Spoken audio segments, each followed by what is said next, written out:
नमस्कार बाल दोस्तों, कैसे हो?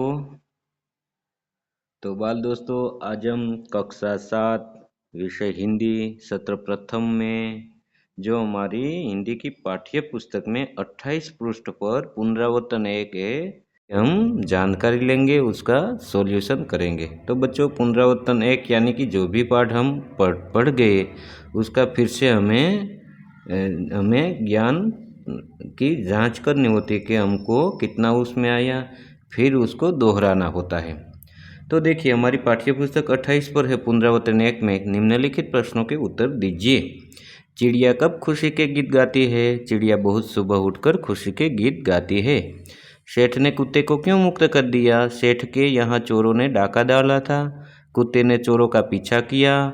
चोर दूर जंगल में सारा माल जमीन में गाड़ कर चले गए। कुत्ता सेठ जी को जंगल में ले गया और भौंक कर वह जगह बताई जहाँ चोरों ने माल गाड़ा था। थोड़ा खोदने पर ही चुराया गया सारा सामान मिल गया। कुत्ते की इस वफादारी पर मुग्ध होकर सेठ ने उसे मुक्त कर दिया।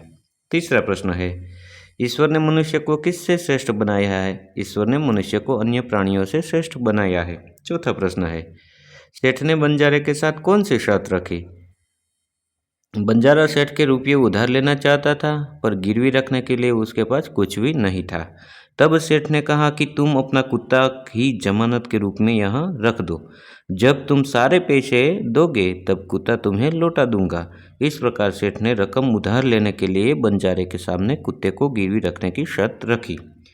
प्रश्न 5, पृथ्वी पर हरियाली कब छा जाती है? पृथ्वी पर वर्षा ऋतु में हरियाली छा जाती है। उसके बाद बच्चों, पृष्ठ क्रमांक 28 पर दूसरा प्रश्न है, निम्नलिखित परिच्छेद को पढ़िए और लिखिए। तो बच्चों में क्या कहा है कि जो हमारे पाठ्य पुस्तक में 28वें परिच्छेद सुवाच्य अक्षरों में अपनी कॉपी में लिखिए, वतनी और विराम चिन्हों पर विशेष ध्यान दीजिए। तो बच्चों, हमें क्या करना है, हमारे देश से लेके खाली जगह करने का सूचक है जो हमारी पाठ्य पुस्तक के पृष्ठ नंबर 28 पुनरावर्तन एक में जो पैराग्राफ दिया है उसको हमारी कॉपी में यानी कि हमारी नोट्स में लिखना है। उसके बाद तीसरा प्रश्न है, दूरदर्शन के लाभालाभ विषय पर चर्चा कीजिए। हमें बच्चों क्या करना है, दूरदर्शन यानी कि टीवी से हम देखने से हमें लाभ होता है या नुकसान, उस बारे में हमें वर्ग में चर्चा करनी है। तो कुछ मित्र बाग में बैठे हुए, अशोक नाम का लड़का है, अरे रमेश, तुम्हारा टेलीविज़न ठीक हुआ या नहीं? रमेश, कहाँ हुआ पिताजी, ध्यान ही नहीं देते। कहते परीक्षाएं हो जाए तब टीवी दुरुस्त करवाएंगे। अशोक, वे ठीक ही कहते हैं, टीवी हमें भरपूर मनोरंजन देता है पर उसे देखने में समय की बहुत बर्बादी होती है। परीक्षा के दिनों में तो टीवी बंद ही रखना चाहिए। मनीष, टीवी कैसे बंद रख सकते हैं? उस पर देश विदेश के समाचार आते हैं, ज्ञानप्रद चर्चाएं आती है। टीवी हमें घर बैठे तमाम अच्छी बुरी घटनाओं की जानकारी देता है। अशोक, ठीक है, बड़े लोग टीवी देखें, लेकिन हम बच्चों के लिए टीवी अच्छा नहीं। टीवी देखने के बदले हम खेले या व्यायाम करें तो हमारी सेहत ज़्यादा अच्छी रहेगी। टीवी देखने से आंखों पर भी बुरा असर पड़ता है। मनीष, अरे बरसात में और दोपहर की तेज धूप में कौन बाहर खेलने जाएगा? ऐसे समय तो टीवी ही उपयोगी साबित होता है। रमेश, परीक्षाओं के बाद तो मैं पिताजी से टीवी दुरुस्त करवा कर ही रहूँगा। तो इस प्रकार से बच्चों हमें वर्ग में या तो मैदान में चर्चा करनी है, टीवी जो दूरदर्शन है वो हमें लाभदायक है या हानि पहुंचाते हैं, उस बारे में चर्चा करनी है।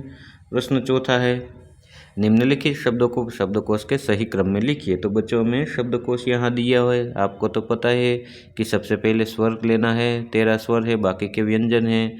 तो चिंता, अपूर्व, कार्य, पर्यटन, विद्यार्थी, प्रसाद, झूठ, ज्ञान, हल्दी, इस प्रकार से हमें शब्द दिए हैं, उसको हमें क्या बच्चों करना है, शब्दकोश में के क्रम में लगा देना है।